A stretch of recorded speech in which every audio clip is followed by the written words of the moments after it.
उनको समझ आना चाहिए था कि ऐसी सरकार देश ने चुनी है जिसके पास से देश की अपेक्षा है। आप मुझे बताइए भाइयों बहनों, 2014 में आपने वोट दिया था, भ्रष्टाचार के खिलाफ दिया था कि नहीं दिया था? आप मुझे बताइए, आपने ये काम करने के लिए मुझे कहा था कि नहीं कहा था? काले धन के खिलाफ काम करने के लिए आपने मुझे कहा था कि नहीं कहा था? आपने मुझे कहा था तो मुझे करना चाहिए नहीं करना चाहिए?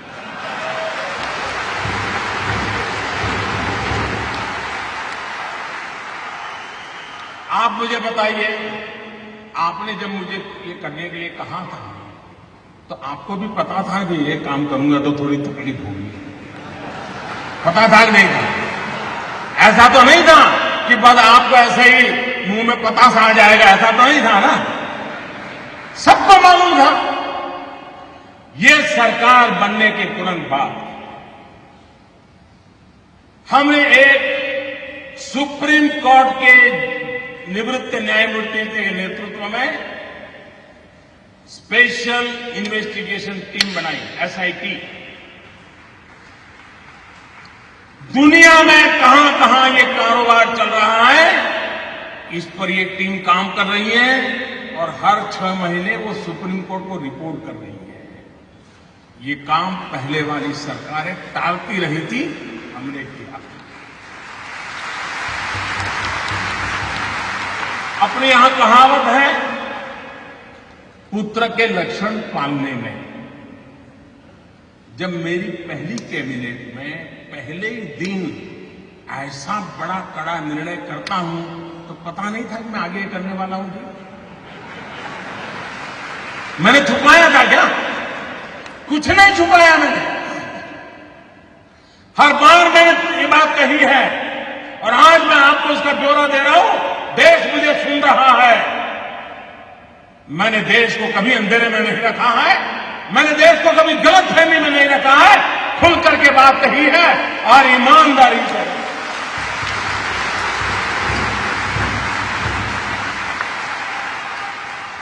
भाइयों बहनों, दूसरा जरूरी काम था, दुनिया के देशों के साथ पिछले 50-60 साल में ऐसे एग्रीमेंट हुए थे कि जिसके कारण हम ऐसे बंध गए थे कि हम कोई जानकारियां ही नहीं पा रहे थे। हमारे लिए बहुत जरूरी था कि दुनिया के देशों से पुराने जो एग्रीमेंट है उसमें बदलाव करें, कुछ देशों के साथ नया एग्रीमेंट करें। अमेरिका जैसे देशों को मैं समझाने में सफल हुआ कि आप हमारे साथ एग्रीमेंट कीजिए और आपकी बैंकों में किसी हिंदुस्तानी का पैसा है, आता है या जाता है, हमें तुरंत पता करना चाहिए। ये काम मैंने दुनिया के कई देशों के साथ किया है, कुछ देशों के साथ अभी भी चल रहा है, लेकिन विश्व में कहीं पर भी भारत की चोरी लूट का पैसा गया है तो उसकी तुरंत जानकारी मिले, इसका प्रबंध पुरजोश तरीके से हमने किया है। हम जानते हैं, आपको भी पता है कि दिल्ली के किसी बाबू का ये गोवा में फ्लैट बना हुआ है ना? मैं गोवा के बिल्डरों से मेरी शिकायत नहीं है, उनका तो काम है मकान बेचना, लेकिन गोवा में जिसकी 7 पीढ़ी में कोई गोवा रहता नहीं है, वो पैदा हुआ कहीं और, काम कर रहा है दिल्ली में, बड़ा बाबू है, फ्लैट खरीदा गोवा में। किसके नाम? खुद के नाम खरीदते हैं क्या? औरों के नाम से खरीदते नहीं खरीदते लोग। हमने कानून बनाया, जो भी बेनामी संपत्ति होगी, दूसरे के नाम की संपत्ति होगी, हम कानूनन अब उस पर हमला बोलने वाले। ये संपत्ति देश की है, ये संपत्ति देश के गरीब की है और मेरी सरकार सिर्फ और सिर्फ देश में से गरीबों की मदद करना मेरा कर्तव्य मानती है और मैं उसको करके रहूंगा।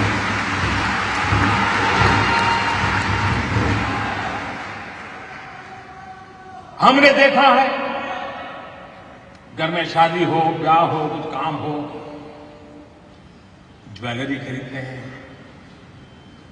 बीबी का जन्मदिन हो, ज्वेलरी खरीदते हैं। कभी सोना खरीदते हैं और ज्वेलर भी कोई बात नहीं, ले जाए साहब, थैला भर करके ले आइए, नहीं जाएंगे।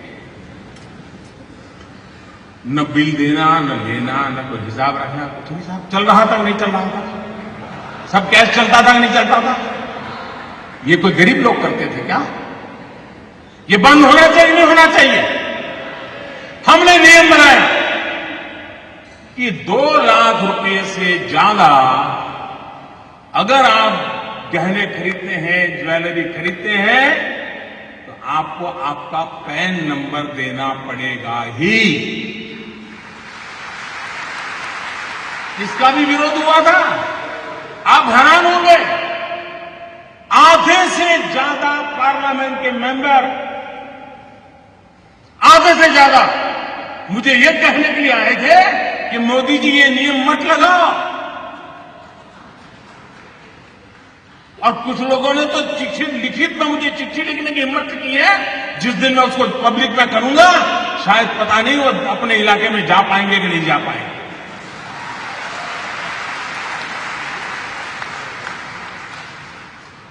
अगर आपके पास पैसे हैं, आप सोना जवेरात खरीदते हैं, हम इतना ही कहते हैं कि आपका जो इनकम टैक्स का पैन नंबर वो लिखवा दीजिए, पता तो चले कौन लेता है, पैसा कहां से आता है, कहां जाता है। भाइयों बहनों, ये 70 साल की बीमारी है और मुझे 17 महीने में मिटा नहीं।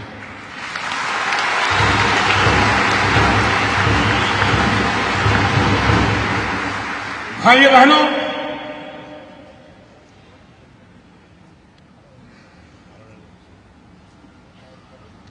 हमने एक और काम किया, पहले की सरकारों ने भी किया। ये जो ज्वेलर्स है, क्योंकि ज्यादातर हमारे यहां सोना वगैरह की बात कर रहा, उन पर कोई एक्साइज ड्यूटी नहीं लगती थी। पहले सरकार ने लगाने की कोशिश की, बहुत कम लगाई थी, लेकिन सारे ज्वेलरों की संख्या बहुत कम है। एक गांव में 1-2 ही होते हैं, बड़े शहर में 50 होते हैं, लेकिन उनकी ताकत बड़ी गजब है साहब। अच्छे अच्छे एमपी उनके जेब में होते हैं।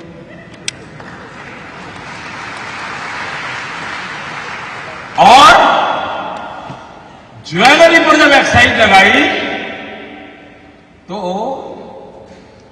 मेरे को इतना दबाव आया, एमपीओ का दबाव, डेलीगेशन, हमारे परिचित, साहब ये तो सब इनकम टैक्स वाले लूट लेंगे, ये तबाह कर देंगे, ऐसे ऐसे बताते थे। मैं भी डर गया, यार मैं ये करूंगा पता नहीं क्या हो जाएगा। मैंने कहा ऐसा करो भाई, 2 कमेटी बनाते हैं, वार्ता करेंगे, चर्चा करेंगे। सरकार की तरफ से उनको भरोसा था, जैसे एक्सपर्ट कमेटी बनाई। पहले वाली सरकारों को ये प्रयास वापस लेना पड़ा था।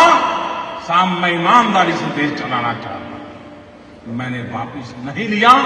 मैंने ज्वेलरों को विश्वास दिलाया, कोई आपसे ज्यादती नहीं करेगा, और अगर कोई इनकम टैक्स वाला ज्यादती करता है, आपने मोबाइल फोन से उसका रिकॉर्डिंग कर लीजिए, मैं उसके खिलाफ काम करूंगा। ये कदम हमने उठाया। जिनको पता हो, ये सारा देख करके समझ नहीं आता था क्या मोदी क्या करेगा आगे। लेकिन अगर आप अपनी दुनिया में इतने मस्त थे कि और पॉलिटिकल पार्टी की तरह ये भी आकर के चला जाएगा, मैं भाइयों बहनों कुर्सी के लिए पार डालेंगे।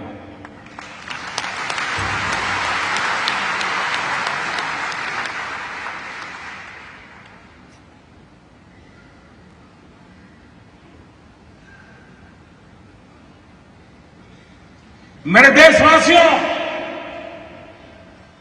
मैंने घर, परिवार,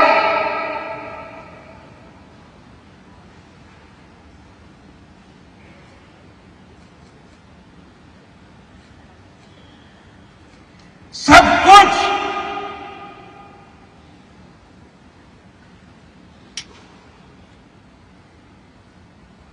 देश के लिए छोड़ा है।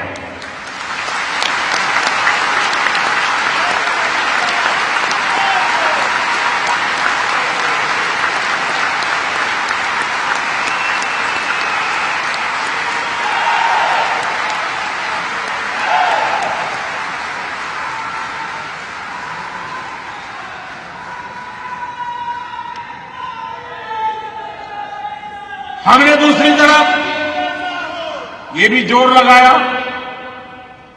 अच्छा कुछ लोग होते हैं मजबूरन कुछ गलत करना पड़ा हो, सब लोग बेईमान नहीं होते, सब लोग चोर भी नहीं होते, कि मजबूरन कुछ करना पड़ा हो, वे अगर उनको मौका मिले तो सही रास्ते पर आने को तैयार होते हैं।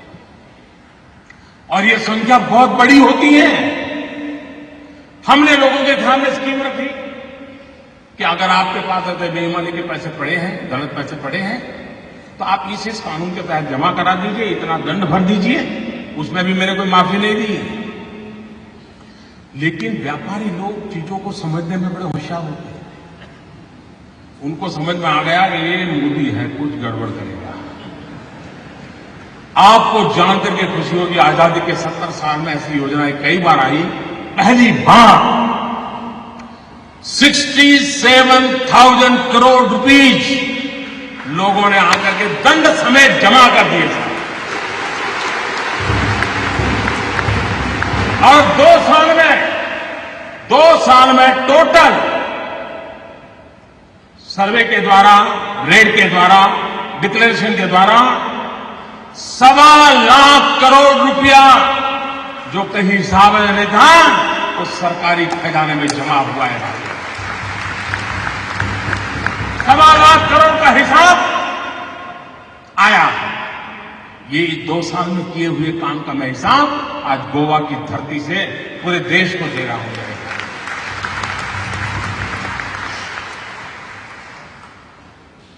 उसके बाद हमें मालूम था मुझे क्या करना है। हमने जनधन अकाउंट खोले। जब मैं ये स्कीम लेके आया था तो मेरी कैसी मजाक हुई थी, पार्लियामेंट में भाषण कैसे हुई, आपको याद होगा। मुझे पता नहीं क्या क्या कहा जाता था। उनको लग रहा था कि मोदी के बाल नोचलेंगे तो मोदी डर जाएगा, अरे मोदी को जिंदा जला दोगे तो भी मोदी डरता है।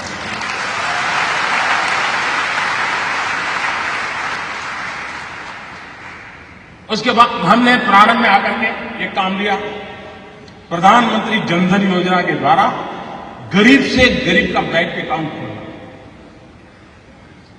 उस समय लोगों को समझ नहीं आया कि मोदी बैंक अकाउंट खोला कर रहा है। अब लोगों को समझ आएगा कि बैंक अकाउंट का क्या फायदा होने वाला है। करीब करीब 20 करोड़ से ज्यादा गरीब लोगों के बैंक अकाउंट खोले और हिंदुस्तान में अमीर लोगों के जेब में, बटवे में भांति भांति बैंक को क्रेडिट और डेबिट कार्ड होते हैं। गरीब तो बेचारा सोच ही नहीं सकता था ऐसा भी कोई कार्ड होता है, कार्ड से मिल जाता है, कुछ पता नहीं था उसको। भाइयों बहनों, प्रधानमंत्री जनधन योजना के लिए बैंक के खाते खुले, ऐसा नहीं, इस देश के 20 करोड़ लोगों को हमने रुपए कार्ड दिया है, डेबिट कार्ड दिया है, और यह आज से 1 साल पहले किया हुआ है।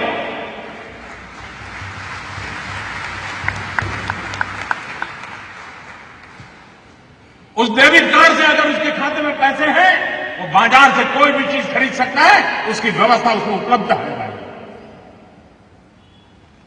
लेकिन लोगों को लगा नहीं, जैसे हर पॉलिटिकल काम होता है वैसे ही पॉलिटिकल काम नहीं था। मैं धीरे धीरे धीरे देश की आर्थिक तबीयत सुधारने के लिए अलग अलग दवाइयां दे रहा था, धीरे धीरे डोज बढ़ा रहा, मैं डोज धीरे धीरे बढ़ा रहा था। अब भाइयों बहनों, मेरे देश के गरीबों की अमीरी देखिए। मैंने तुमको कहा था, जीरो अमाउंट से आप खाता खोल सकते हैं। एक बार आपका बैंक में पैर आना चाहिए बस। ये आर्थिक व्यवस्था में कहीं आप भी होनी चाहिए। लेकिन मेरे देश के गरीबों की अमीरी देखिए दोस्तों। ये आज जो अमीर लोग रात को सो नहीं पाते हैं ना, गरीबों की अमीरी देखिए दोस्तों। मैंने तो कहा था कि जीरो रकम से आप बैंक अकाउंट खोल सकते हैं, लेकिन मेरे देश के गरीबों ने बैंकों में जनधन अकाउंट में 45,000 करोड़ रुपया जमा करवाया दोस्तों। 45,000 करोड़।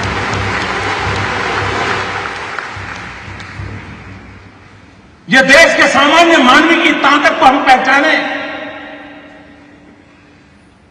20 करोड़ परिवारों को रुपए कार्ड दिया, फिर भी कुछ लोग मानते ही नहीं थे। उनको लगता था यार कोई राजनीतिक गोटी बिठा देंगे तो हो जाएगा मसला। हमने एक बहुत बड़ा सीक्रेट ऑपरेशन किया। मनोहर जी वाला तो मैं नहीं कर सकता।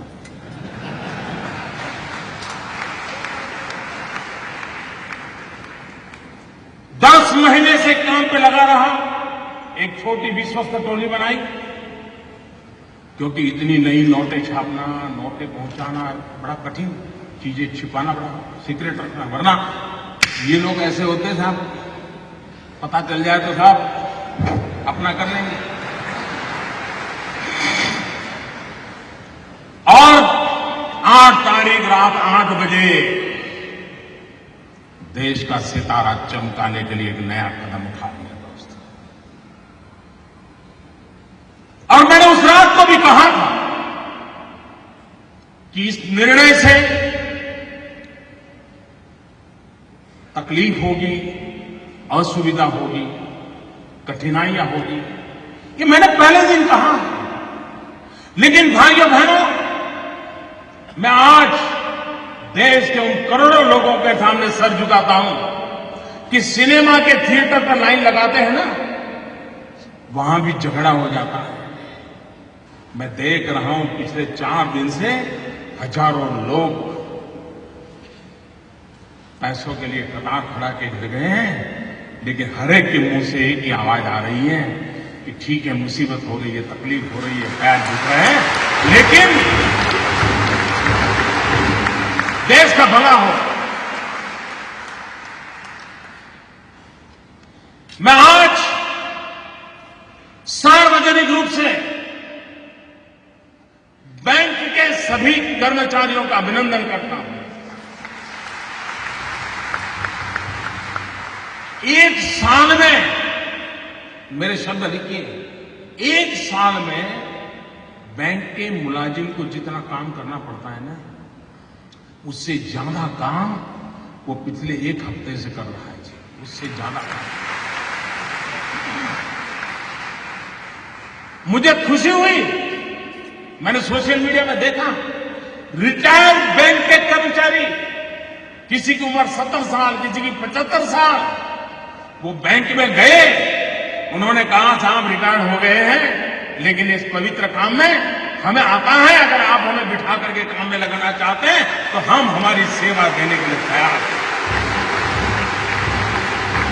मैं उन रिटायर्ड बैंक के कर्मचारियों का भी आज अभिनंदन करना चाहता हूं, जिन्होंने अपनी सेवाएं देने के लिए अपनी पुरानी ब्रांच में जाकर के मदद करने के लिए गुहार लगाई है। मैं उनका अभिनंदन करता हूं। मैं उन नौजवानों का अभिनंदन करता हूं जो कतार के बाहर धूप में खड़े रह करके अपने खर्चे से लोगों को पानी पिला रहे हैं, सीनियर सिटीजन के बिठाने के लिए कुर्सियां लेकर के दौड़ रहे हैं। चारों तरफ देश की युवा पीढ़ी खास करके इस समय इस काम को सफल करने के लिए काम में लगी है। इस काम की सफलता का कारण 8 तारीख के 8 बजे मोदी का निर्णय नहीं है इस काम की सफलता का कारण 125 करोड़ देशवासी, जिसमें कुछ लाख छोड़ दो, ये जी जान से लगे हैं, इसलिए ये योजना सफल होना सुनिश्चित है। मैं दूसरी बात बताना चाहता हूं, मुझे बताइए, हमारे देश में मतदाता सूची, वोटर्स लिस्ट, सभी पॉलिटिकल पार्टियां मतदाता सूची बनाने में काम करती है नहीं करती? सरकार की सभी लोग काम करते हैं कि नहीं करते? सारे टीचर्स करते हैं कि नहीं करते? उसके बावजूद भी जिस दिन पोलिंग होता है, शिकायत आती है कि नहीं आती है? मेरा नाम निकल गया, हमारी सोसाइटी का नाम निकल गया, मुझे वोट नहीं देने देते। मुसीबत आती है कि नहीं आती है? इतना सारा ओपन होने के बाद भी तकलीफ आती है कि नहीं आती है? भाइयों बहनों, हमारे देश में चुनाव होता है। चुनाव में तो क्या करना होता है? जाना, बटन दबाना, वापिस आना, इतना ही करना है। तो भी इस देश में करीब करीब 3 महीने 90 दिन तक चुनाव का काम चलता है, 90 दिन तक। और उसमें सारा पुलिस तंत्र, सीआरपीएफ, एसआरपी, बीएसएफ, गवर्नमेंट का हर मुलाजिम, पॉलिटिकल पार्टी के करोड़ों करोड़ों कार्यकर्ता, सब लोग 90 दिन तक दिन रात मेहनत करते हैं, तब जाकर के हमारे जितने बड़े देश का चुनाव संपन्न होगा।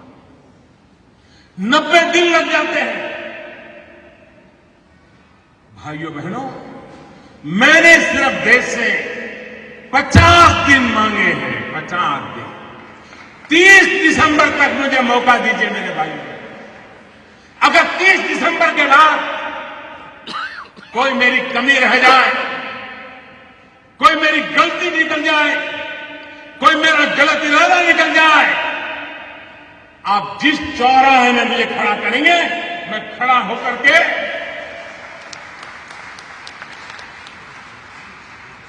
देश जो सजा करेगा वो सजा भुगतने के लिए तैयार है।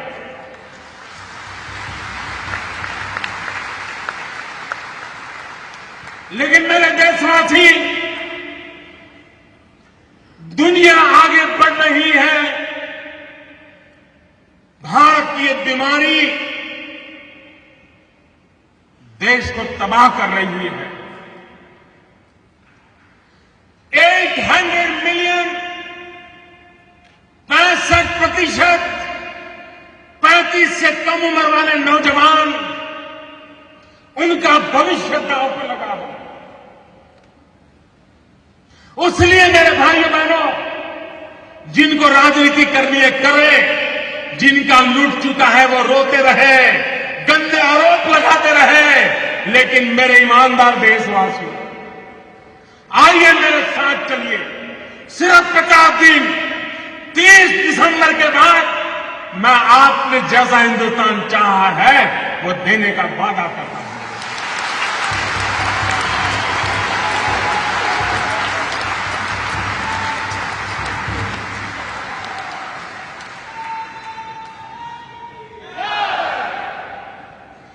मेरे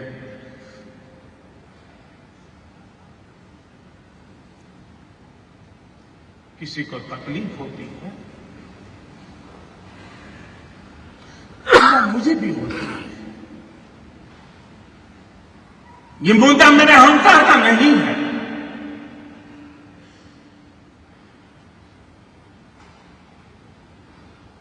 भाइयों बहनों,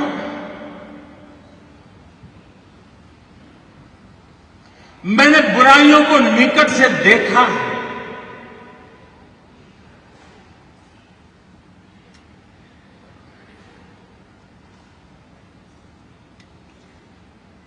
देशवासियों की तकलीफ समझता हूं,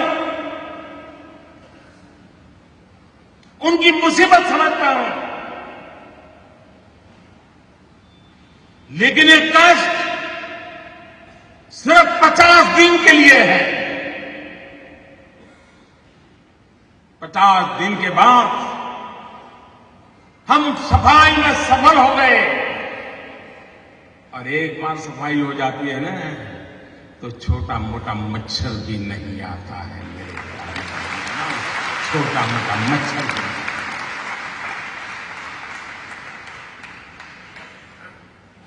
मुझे विश्वास है मैंने लड़ाई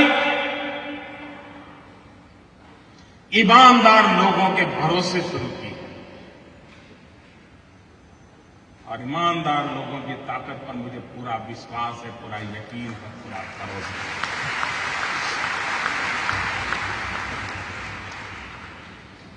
और आप कल्पना नहीं कर सकते कैसे कैसे लोगों का डूब रहा है। मां गंगा को भी आश्चर्य हो रहा है। कल जो चवन्नी नहीं डालते थे, आज वो नोटे बहाने आ रहे थे। वो गरीब विधवा मां मोदी को आशीर्वाद देती है कि बेटा, कभी बेटा या बहू देखते नहीं थे, कल आए थे 2.5 लाख बैंक में जमा कराने के लिए। उन गरीब विधवा माओं के आशीर्वाद देश की सफलता के यज्ञ को आगे बढ़ाएंगे। और आपने देखा कैसे कैसे लोग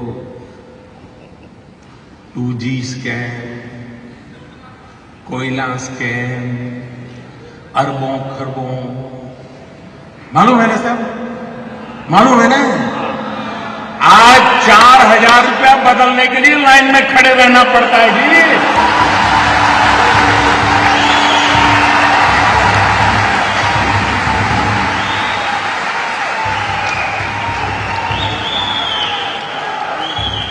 अरे 125 करोड़ देशवासियों का प्यार न होता, विश्वास न होता, सरकारें तो आती और चली जाती। मेरे भाइयों बहनों, ये देश अजरा अमर है। ये देश का भविष्य उज्जवल है। इस उज्जवल भविष्य के लिए कष्ट झेलना, कुछ मैं कभी भी हैरान हूं। अभी कल मुझे एक पत्रकार बंधु से बात, मैंने आपको मुझे दिन रात कहते हैं मोदी जी बस युद्ध हो जाए, युद्ध हो जाए। मैंने कहा फिर तकलीफ होगी तो क्या करोगे? बिजलियां बंद हो जाएगी, चीजें आना बंद हो जाएगी, रेलवे कैंसिल हो जाएगी, रेलवे में फौज के लोग जाएंगे, आप नहीं जा पाएंगे, तब क्या करोगे? अच्छा बोले ऐसा होता है। कहना बड़ा सरल होता है भाई, उपदेश देना बड़ा सरल होता है। जब निर्णय करते हैं तब उसके साथ चलना सामान्य मानवीय की कोई तकलीफ नहीं हुई। मैं देशवासियों को एक और कहना चाहता हूं, इन दिनों बहुत लोगों की इस भ्रष्टाचार या काले धन के मुद्दे पर बोलने की हिम्मत नहीं है, क्योंकि जो भी बोला ही पकड़ा जाता है। क्या कुछ दाम में काला है। हर कोई हंसते हुए चेहरे बोल रहा है नहीं मोदी जी ने अच्छा किया।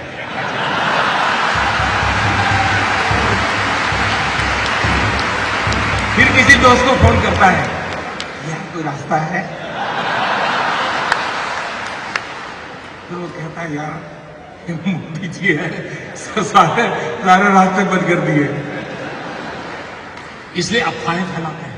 एक दिन अफवाह फैलाई थी, नमक महंगा हो गया। अब बताइए भाई, 500 की नोट और 1000 की नोट, कोई है जो 1000 की नोट लेके नमक लेने जाता है? ये इसलिए किया जाता है कि उनको मालूम है कि उनका लूट रहा है। 70 साल से जमा किया हुआ महंगे से महंगे ताले लगाए थे। कोई पस्ती लेने वाला नहीं है, पस्ती लेने वाला। भिखारी भी मना करता है, ये साहब 1000 का नोट है।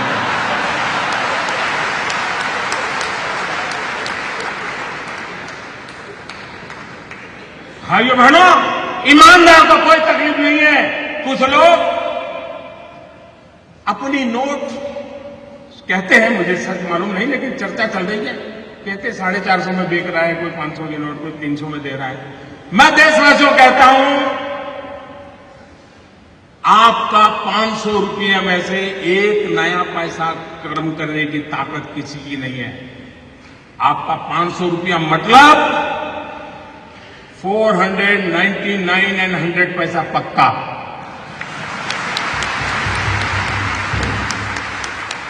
ऐसा किसी कारोबार में आप लिप्त मत होइए। कुछ बेईमान लोग अपने लोगों को कहते थे जाओ लाइन में खड़े हो जाओ, 2-2 हजार का करवा लो यार, मेरा थोड़ा बहुत बच जाएगा। और दूसरा, भाइयों बहनों, मेरा सबसे आग्रह हो सकता है आपको पता भी न हो, शायद आपके चाचा, मामा, भाई, पिताजी जिनका स्वर्गवास हो कुछ करके गए हो, आपका कोई गुनाह ना हो, बस आप बैंक में जमा कर दीजिए, जो भी दंड देना है दंड दीजिए, आप मुख्य धारा में आ जाइए, सबका भला है। और एक बात और कहता हूं, कुछ लोग अगर ये मानते हो कि आगे देखा जाएगा, तो कम से कम वो मुझे पहचान ले।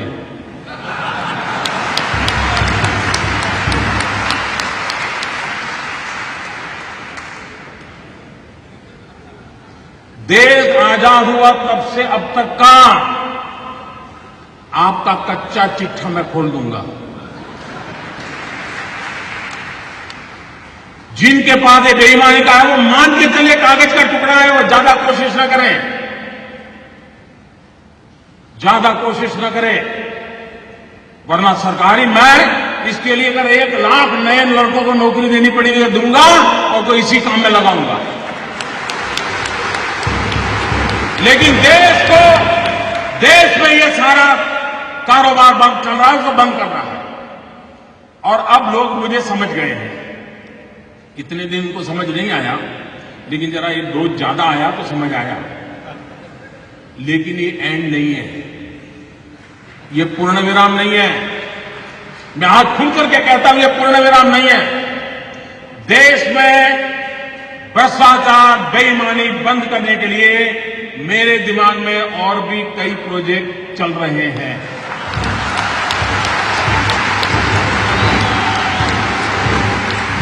ये आने वाले हैं, ये ईमानदार लोगों के लिए मैं कर रहा हूं जी, देश के गरीब लोगों के लिए कर रहा हूं, मेहनत करके जिंदगी गुजार रहे हैं, उनको अपना घर मिले, उनके बच्चों को अच्छी शिक्षा मिले, उनके घर में बुजुर्गों को अच्छी दवाई मिले, इसके लिए मैं कर रहा हूं।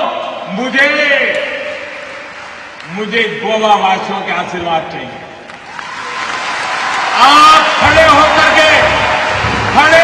के ताली बजा करके मुझे आशीर्वाद दें। देश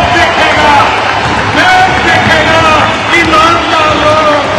इस देश में ईमानदार लोगों की कमी नहीं है, इस देश में ईमानदार लोगों की कमी नहीं है। आइए ईमानदारी की स्थान में मेरा साथ दीजिए।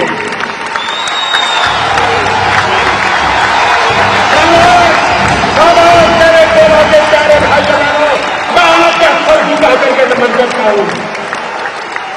ये सिर्फ गोवा नहीं, ये हिंदुस्तान के हर ईमानदार की आवाज है। हिंदुस्तान के हर ईमानदार की आवाज है। भाइयों बहनों, मैं जानता हूं मैंने कैसी ताकतों से लड़ाई मोल ली है। मैं जानता हूं कैसे लोग मेरे खिलाफ हो जाएंगे।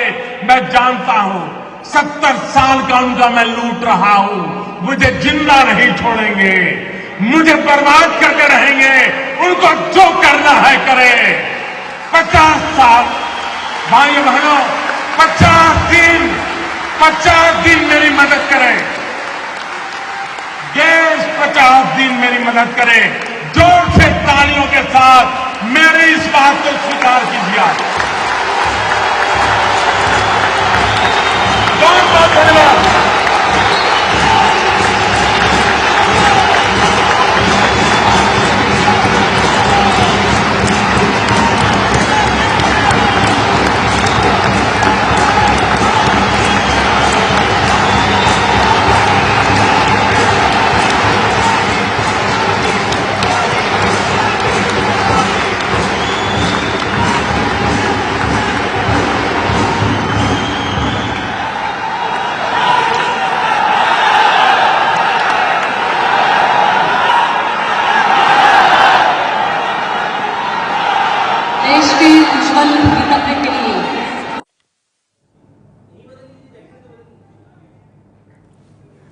जबरदस्त भाषण प्रधानमंत्री नरेंद्र मोदी का गोवा में जाकर के उन्होंने काले धन को लेकर सीधे सीधे जनता से संवाद साधा। भावुक हुए वो 2-3 बार और प्रधानमंत्री मोदी ने साफ कर दिया कि वो एक ऐसे प्रधानमंत्री हैं जो काले धन पर अपनी कार्रवाई को रोकेंगे नहीं, इस पर पूर्ण विराम नहीं लगाएंगे। उन्होंने कहा, देश की जनता से आशीर्वाद चाहते हुए मैं काले धन रखने वालों को बता दूं कि इसके बाद एक कड़े फैसले लूंगा। जनता से कहा, मुझे 30 दिसंबर तक का मौका दीजिए, 50 दिन मुझे दीजिए, जैसा हिंदुस्तान चाहिए आपको वैसा बना करके दूंगा। राहुल गांधी पर बड़ा हमला उन्होंने बोलते हुए कहा कि सरकार के इस फैसले के बाद 2G, 3G और कोयला घोटाला करने वाले आज 4,000 रुपए बदलने के लिए लाइन में खड़े दिखाई दे रहे हैं। उन्होंने बड़े साफ अंदाज में कहा कि उन्हें लंबे समय तक सवालों से जूझना पड़ा है, उनकी निंदा होती रही है, लेकिन काले धन वाले सुन ले, इससे वो डरने वाले नहीं। वो ऐसे प्रधानमंत्री हैं कि इस पर पूर्ण विराम नहीं लगाएंगे, इन कदमों को आगे भी उठाते रहेंगे।